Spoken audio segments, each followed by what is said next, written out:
Okay, so with the bye week over, the Chiefs are up next with lots of familiar faces, but why is Brandon Graham talking trash to Travis Kelce? And according to new reports, GM Howie Roseman was looking at bringing Patrick Surtain to Philly ahead of the deadline. And gosh, how we could have used that. Although at least we're not still whining like Dallas. So let's talk about it. But first, let's run it.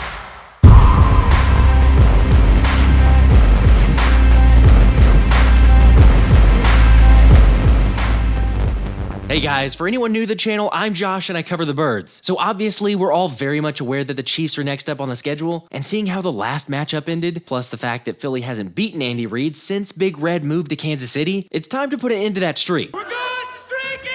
I mean, it'd be nice, and not that anyone needed any extra motivation, but with Travis Kelce all over the news and dating Taylor Swift, it's given legendary trash talker Brandon Graham quite a bit of ammo ahead of the matchup, something BG's really looking forward to. He gave a lot of ammo with all the stuff that he's doing out there just to have some fun with him, because I know ever since Taylor Swift and him got together, boy, his life has taken off even more and probably brought more fans than he knows. So I'm just gonna enjoy just badgering with him, having a little fun because I see him because he come to our games too, and much respect for him for real, because it don't happen by accident, and so I do know with all that comes, it's gonna come people trying to come for you, and we definitely gonna make sure we enjoy ourselves and compete to the highest level. Okay, I think we all realize, like BG alluded to, that the teams know each other really well. And not gonna lie, I'm a fan of Travis, especially with him showing up to various sporting events as well as Philly fundraisers, and probably most importantly, he's Jason's brother. However, I know I'm stating the obvious, but beating the Chiefs really starts with limiting their tight end. Now, fortunately, we have Kevin Byard, who admittedly hasn't played well in his first couple games, and even said after the win over Dallas that he's gotta be better with several things to clean up. So hopefully we actually see the fruits of that cleaning up over the bye week, which personally I think we will. And remember, Travis doesn't just love playing against the former All-Pro. One of the best safeties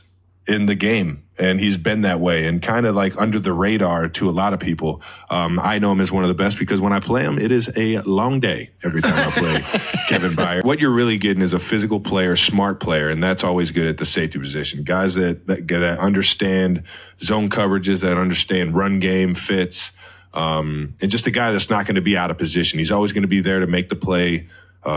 Strong tackler, and honestly, he's really one of the biggest he's one of the bigger safeties kind of left in the game.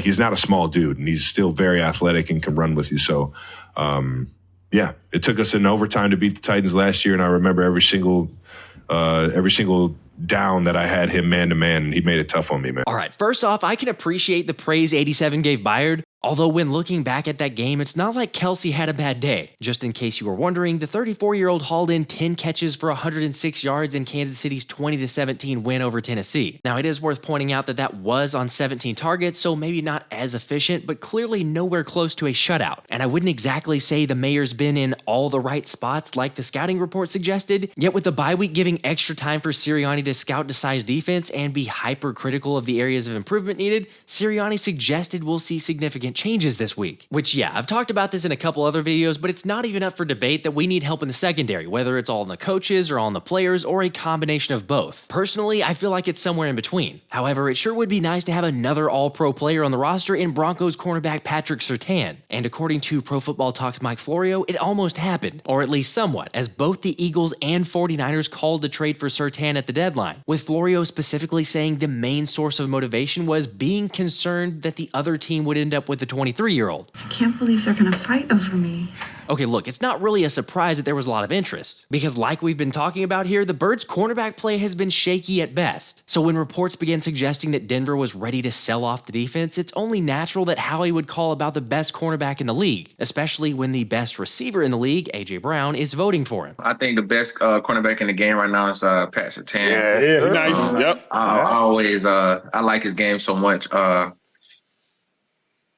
But I don't know after that. Yeah, I'm totally with AJ on this. Plus, let's not forget that Howie Roseman's been high on Surtain ever since before he was drafted, with reports of the Eagles showing serious interest in PS2 in 2021. Obviously, we know how that turned out by selecting Devontae Smith, which, let me be clear, I am more than fine with. But you fast forward to present day and take a look at how All-Pro James Bradberry's been playing, and you can see why Howie was seriously considering the blockbuster trade. I mean, heck, what is going on with JB? Like Ruben Frank pointed out, 9 games in, Bradberry's been the Eagles' biggest disappointment. There's no perfect metric that measures cornerback play, but if you take a look at a few different analytics, you get a pretty clear picture of Bradberry's performance. Last year, among 68 cornerbacks targeted at least 3 times per game, Bradberry had a defensive passer rating of 51.6. Second best in the NFL behind Tariq Woolen of the Seahawks. Bradberry allowed completions on just 45.3% of targets, the best in the NFL, and allowed just 4.4 yards per target, also the best in the NFL, which ranked 10th out of 118 corners who played at least 200 coverage snaps. However, comparing all those numbers to this year so far, his defensive passer rating has gone from second best at 51.6 to 62nd best at 117.6 out of 71 corners. So let me sum that up for you. He's gone from 10th out of 118 corners to 101st. Alright, so obviously that's not good, but my question is, why has he been so bad? Sure, I can understand him going down with an injury early on probably didn't help, plus being moved around to the slot and then back outside while learning a Desai's scheme might not have been the best move. And yes, I'll own up to the fact that I thought playing JB in the slot on a temporary basis was a good idea. But going back to the possibility of Howie trading for Surtain, I'd love to know what the asking price was considering that each team was without question driving up the bargain. I mean, I know some reports were suggesting a potential of 2 first-round picks and a third for the Broncos star as the going rate, which at the time I was wholeheartedly against. Ooh, yeah. I'm gonna have to go ahead and sort of disagree with you there. That's fine, and honestly, in hindsight, it looks like it might have been worth it. I don't know, I still always lean toward not giving up so much draft capital, and obviously the ask was too steep for Howie, with the Broncos asking for a major haul, but curious to know how you guys feel after this PS2 update. Of course, I've seen some immediate reaction to the news saying Howie's not done and he should revisit this in the offseason, and while I love the idea of Surtain in Philly, I just don't think it's realistic, or was ever realistic, to think Howie will eventually get him. Sorry, that's probably not giving the GOAT enough credit, but who trades away a stud like PS2 for anything short of the kitchen sink? Ultimately, as nice as that might have been, we're stuck with Burntberry, so no need to whine about it. Although the Cowboys are still whining about the refs from the Philly game. The refs, if you're going to make calls, you got to make calls everywhere, not pick and choose when to make calls. And when I say that is if you're going to be picky and tacky in the back end, you got to do the same energy in the front end. There was some obvious and blatant, like terrible holding calls that I felt like should have been called.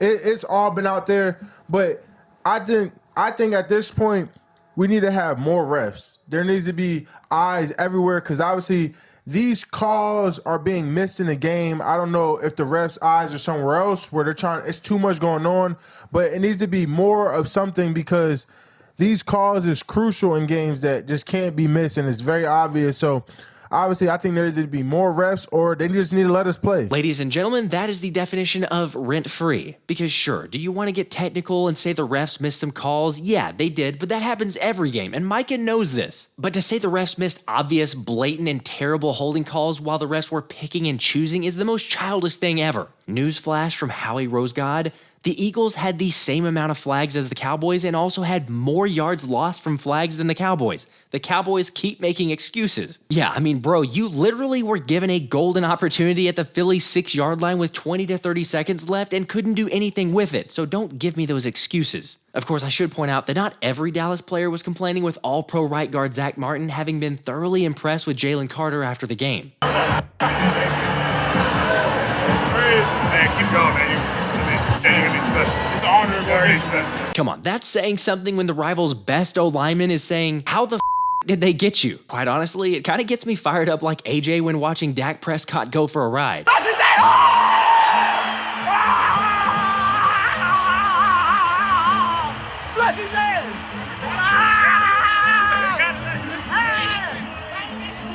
Your feet belong on the ground. Finally got that little.